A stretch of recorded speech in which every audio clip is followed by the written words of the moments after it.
প্রিয় শিক্ষার্থীরা, তোমাদের স্বাগত জানাচ্ছি তৃতীয় সপ্তাহের অষ্টম শ্রেণীর গণিত অ্যাসাইনমেন্টে। প্রথম প্রশ্ন ছিল, সরল মুনাফার ক্ষেত্রে সঞ্চয় স্কিমের মূলধন পি সমান 15,000 টাকা, সঞ্চয় স্কিম পূর্ণ হওয়ার সময়কাল এন সমান 3 বছর, সঞ্চয় স্কিমের মুনাফার হার আর সমান 9%। প্রশ্নটা ছিল সঞ্চয় স্কিমের নির্দিষ্ট সময়কাল অর্থাৎ 3 বছর পর মুনাফার পরিমাণ আয় সমান কত হবে। তো চলো দেখে আসি। আমরা জানি যে এখানে মূলধন পি সমান 15,000 টাকা দেওয়া আছে সময়কাল এন সমান 3 বছর, মুনাফার হার আর সমান 9% অর্থাৎ 9/100 বা 0.09। আমরা জানি সূত্রটা, মুনাফা নির্ণয়ের সূত্র আই সমান পি এন আর। এখানে আই হলো মুনাফা, পি মূলধন, এন সময়, আর হার। আমরা যদি পি এন এবং আর এর মান বসিয়ে দিয়ে যদি গুণ করি তাহলে আমরা পাবো 4,050 টাকা, অর্থাৎ সঞ্চয় স্কিমের নির্দিষ্ট সময়কাল 3 বছর পর মুনাফার পরিমাণ হবে 4,050 টাকা। চলো দেখে আসি এই প্রশ্নের পরের অংশটা, 2 নম্বর ধাপের নির্দিষ্ট সময়কাল পর অর্থাৎ 3 বছর পর সরল মুনাফায় মুনাফা আসল এ সমান কত। তো চলো দেখে আসি। এখানে দেওয়া আছে মুনাফা পি সমান 15,000 টাকা, 2 নং ধাপের সময়কাল এন সমান 3 বছর, আর মুনাফার হার আর সমান 9% অর্থাৎ 0.09 টাকা। এত। তো আমরা জানি মুনাফা আসল এর সূত্র হলো এ সমান পি ইন্টু 1 প্লাস এন আর। আমরা পি এন এবং আর এর মান বসিয়ে দিয়ে আমরা যদি এটার যোগ বিয়োগ করি, 3 দিয়ে 0.09 কে গুণ করলে আমরা পাচ্ছি 0.27, এর সাথে 1 যোগ করলে পাই 1.27। 15,000 যদি এর সাথে গুণ করি তাহলে পাচ্ছি 19,050 টাকা। তাহলে আমাদের মুনাফা আসল 19,050 টাকা। শিক্ষার্থীরা, তোমরা এই কাজটা আরো একভাবে করতে পারো, সেই কাজটাও আমরা দেখে আসি। এখানে দেখো মূলধন পি সমান 15,000 টাকা, আর আমরা দেখেছি 2 নং ধাপের সময়কাল এন 3 বছর। আমরা ক হতে পেয়েছিলাম 3 বছরের মুনাফা আই সমান 4,050 টাকা। এখন আমরা যদি পি এবং আই যোগ করি, অর্থাৎ আসল এবং মূলধন এবং মুনাফা যোগ করি, তাহলে কিন্তু আমরা মুনাফা আসল এ পেয়ে যাব। সেক্ষেত্রে 15,000 এবং 4,050 যোগ করলে আমরা কিন্তু 19,050 পেয়ে যাচ্ছি।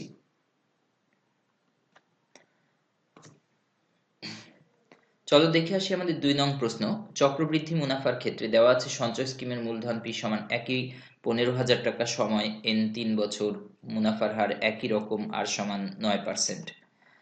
প্রথম বছরান্তে চক্রবৃদ্ধি মূলধন সূত্র উল্লেখ সহ কত হবে, এটা নির্ণয় করতে হবে ক নম্বর প্রশ্নে। তো দেওয়া আছে মূলধন পি সমান 15,000, যেহেতু প্রথম বছরান্তে তাই এন সময় হলো 1 বছর, মুনাফার হার 9%। আমরা জানি চক্রবৃদ্ধি মূলধনের সূত্রটা সি সমান P into 1 plus R to the power N. এখন আমরা যদি মানগুলো বসিয়ে দিই, পি এর মান বসিয়ে দিলাম, আর এর মান বসিয়ে দিলাম, এন সমান 1 বছর, 1 মান বসিয়ে দিলাম। বসিয়ে যদি 1 যোগ 0.09 যোগ করা হয় তাহলে আমরা পাচ্ছি 0.01, এটার পাওয়ার 1।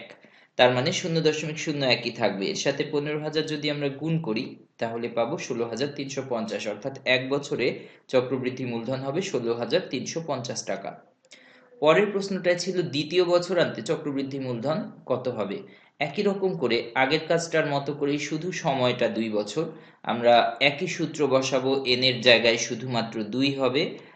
এখন 1 এবং 0.09 যদি আমরা যোগ করি তাহলে 1.09, এটার স্কয়ার করলে হবে। স্কয়ার করে তার সাথে যদি আমরা 15,000 গুণ করি তাহলে হবে 17,821 টাকা 50 পয়সা। চলো দেখে আসি পরের প্রশ্নটা ছিল তৃতীয় বছরান্তে চক্রবৃদ্ধি মূলধন কত হবে, সূত্র উল্লেখ সহ। একই রকম করে পি সমান 15,000, এন সমান 3 বছর, মুনাফার হার আর সমান 9% অর্থাৎ 0.09।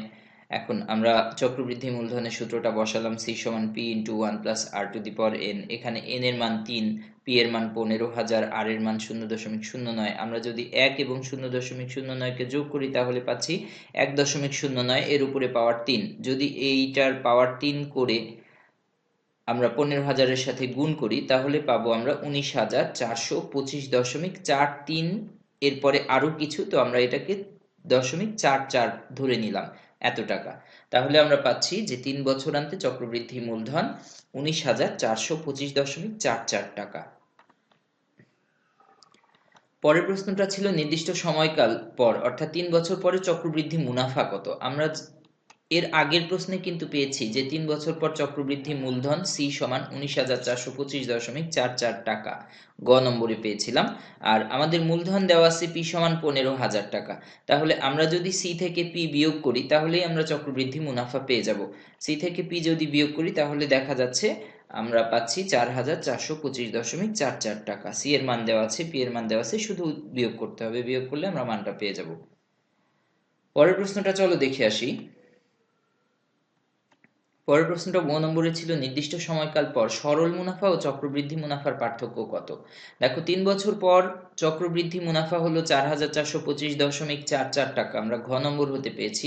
আর 3 বছর পর সরল মুনাফা 4,050 টাকা, এটা পেয়েছি আমরা একের ক নম্বর হতে।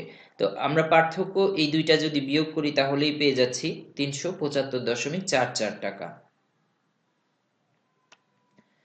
এর পরের প্রশ্নটা ছিল সমবায় সমিতির সঞ্চয় স্কিমের জন্য কোন মুনাফা পদ্ধতি অধিক লাভজনক বলে তুমি মনে করো।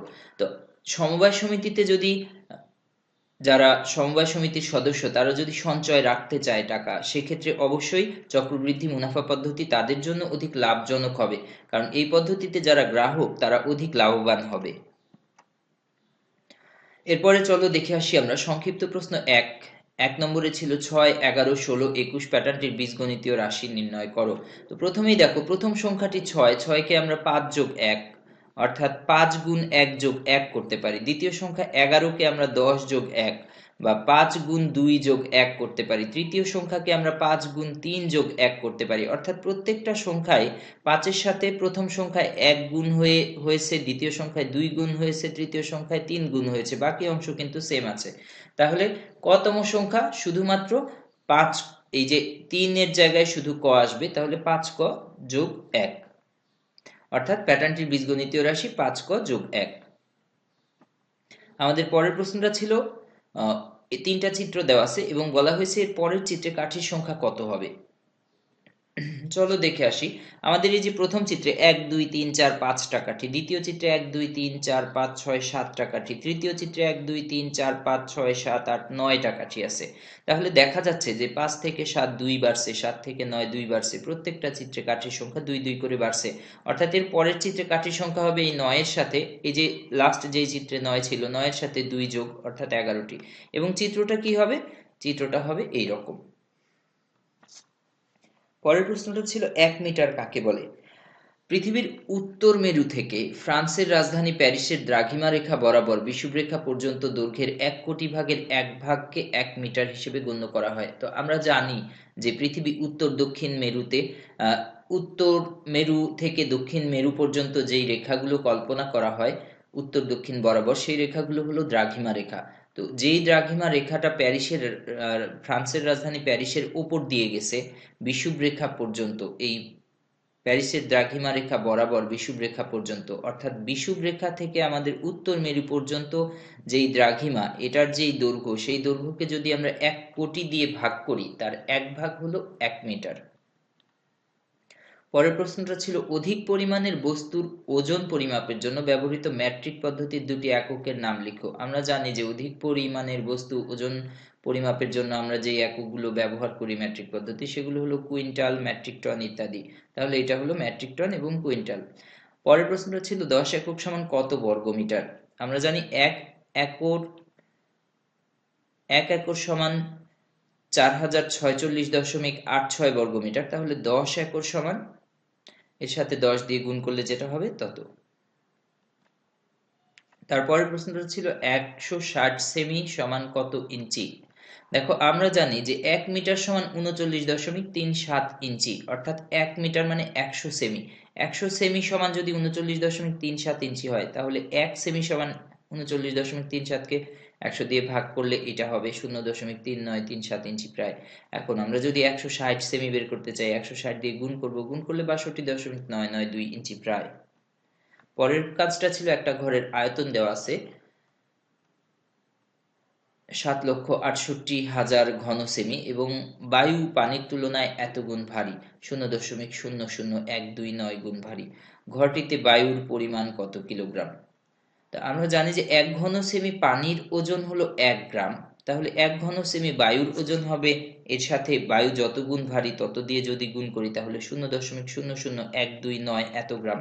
এখন 1 ঘন সেমি বায়ুর ওজন যদি 0.00129 গ্রাম হয়, তাহলে এই যে 7,68,000 এত ঘন সেমি বায়ুর ওজন হবে, এইটা এর সাথে 7,68,000 গুণ হবে, গুণ করলে আমরা পাচ্ছি 990.72 গ্রাম। এটাকে যদি 1000 দিয়ে আমরা ভাগ করি তাহলে আমরা কেজি পাবো 0.9907 কেজি। তো প্রিয় স্টুডেন্টস, তোমাদের সাথে ছিলাম আমি নয়ন স্যার অনলাইন ক্লাসরুমে। আমাদের এই চ্যানেলে তোমরা মাস্টার ট্রেনারদের করা অ্যাসাইনমেন্ট দেখতে পাবে। তোমরা সমাধান যদি দেখতে চাও, যদি আমাদের এখান থেকে হেল্প নিতে চাও, তাহলে চোখ রাখো আমাদের চ্যানেলে এবং অবশ্যই ভালো লাগলে সাবস্ক্রাইব করে সাথে থাকো। আগামী অ্যাসাইনমেন্টটা একদম সঠিক সময়ে দেওয়ার যথাসাধ্য চেষ্টা করব আমরা। তোমরা সময় মতো যদি পেতে চাও সেক্ষেত্রে সাবস্ক্রাইব করবো। আরেকটা কথা, আমরা দেখতে পাচ্ছি ইউটিউবে অনেক অনেক অনেক অ্যাসাইনমেন্টের কাজ দেখা যাচ্ছে যার অনেক কিছুই ভুলে ভরা। এর মধ্যে আমাদের এই কাজটা কিন্তু মাস্টার ট্রেনারদের নিয়ে করা।